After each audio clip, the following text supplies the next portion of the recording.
আসসালামু আলাইকুম দর্শকবৃন্দ, নতুন একটা ব্লগে আপনাদেরকে স্বাগতম। আমি আছি গাজীপুর চান্দুরা। তো এইখানে যে আসলে পরিস্থিতিটা, এখানের পরিস্থিতিটা যদি আমি আপনাদেরকে বলি, সেটা হচ্ছে এখানে যখন কোনো যাত্রী নামে বাসে থেকে, তো তাদেরকে যে একটা হ্যারাসমেন্ট করা হয়, মানে গাড়ির যত হেল্পার, তারপরে হচ্ছে কন্ডাক্টর যারা আছেন, তারা সবসময়ই দেখি যে যাত্রীদেরকে নিয়ে টানাটানি করেন। যাত্রী যাবে না, বলতেছে যাবে না, তারপরও ওনারা জোর করে করে ওই যাত্রীকে তাদের গাড়িতে ওঠানোর জন্য একটা মেন্টালিটি যে হ্যারাসমেন্ট সেটা করে। আসলে এটা মোটেও ঠিক না, এটা মোটেও ঠিক হচ্ছে না।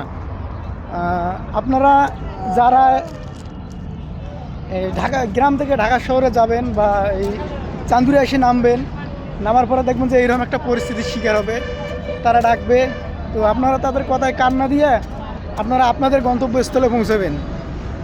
তো এই জন্যই আর কি মূলত আজকের এই ভিডিওটা বানানো। আর বিশেষ করে এইখানকার যদি কোনো দায়িত্ববান লোক থাকেন, প্রশাসনিক কোনো লোক থাকেন, তাদেরকে আমি বলবো যে এই সাধারণ যাত্রীদেরকে যেভাবে হ্যারাসমেন্ট করা হচ্ছে, সাধারণ যাত্রী সেটা জানি আপনারা একটু দেখবেন, আমি আশা করি। তো ধন্যবাদ সবাইকে, আপনারা সবাই ভালো থাকবেন। এটা চান্দুরা থেকে বাস স্ট্যান্ডে মাঝামাঝি, ইনশাল্লাহ। ওকে, ধন্যবাদ। আসসালামু আলাইকুম।